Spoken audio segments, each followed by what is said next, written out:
देश में बढ़ी चली महिला उत्पीड़न को नजर वाराणसी जड़े व्यक्ति एक एंटी इव टीजिंग लिपस्टिक गन तैयारी करिसेंती। एही लिपस्टिक बिल्कुल बंदूक भली देखा जाउथिबा बेले एहार उद्देश्य किंतु किछि अलग रही। एंटी इव टीजिंग लिपस्टिक गन देखा अबिगल नकल महिला माने व्यवहार करुथिबा लिपस्टिक भली, किंतु यह महिला को सुरक्षा देवा काम लगी पारिबो। जो व्यक्ति महिला को कमेंट मारिबो किंबा तांको कोनोसी प्रकार असादाचरण करिबो, महिला माने एही लिपस्टिक को व्यवहार करि पारिबे। एथिरे एक टिगर बटन रही जहां दबाइबा संगे संगे फायरिंग हेबो। सबुठार गुरुत्वपूर्ण कथा हेउची एही फायरिंग रो शब्द घटनास्थल बहु दूर थिबा लोक शुणा जाई पारिबो। एहार शक्त आवाज पाखापाखि 1 किलोमीटर जाए शुभिबो। केवल एतिकी नुहे, एथिरे लाइव लोकेशन एवं पुलिस पाखक फोन मध्य चली जिवो। एही भली लिपस्टिक गन तैयारी करिसेंती श्याम चौरासिया।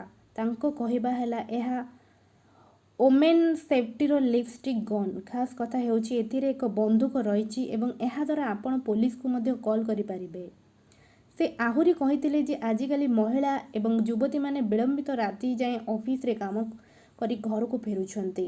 जदि से माने कोनोसी अप्रीतिकर परिस्थिति रे पड़ंती ताहाले एही लिपस्टिक गन व्यवहार करि पारिबे, जहा फल लोके बंदूक शब्द शुणी घटनास्थल रे साहाय्य करबा को पहुंची जिबे। केमिति काम करिथाय एही लिपस्टिक गन चलतु जानिबा। एही पूरा डिवाइस ब्लूटूथ रे कनेक्ट करा जाय थाए। क्लिक करबा क्षणी अग्निशम एवं पुलिस को एककालीन कॉल जाई पारिबो। श्याम कहिथिले एहाकू तैयारी करिबा पई पाखापाखि 1 मास समय लागिथिला एवं एथिरे 600 टंका खर्च होईची।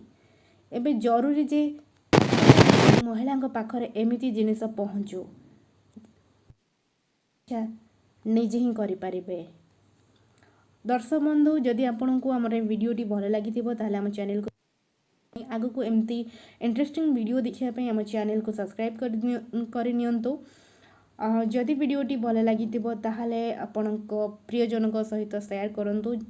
जे भी झियो अछंती आपनक घरे स्त्री अछंती तो तांको काम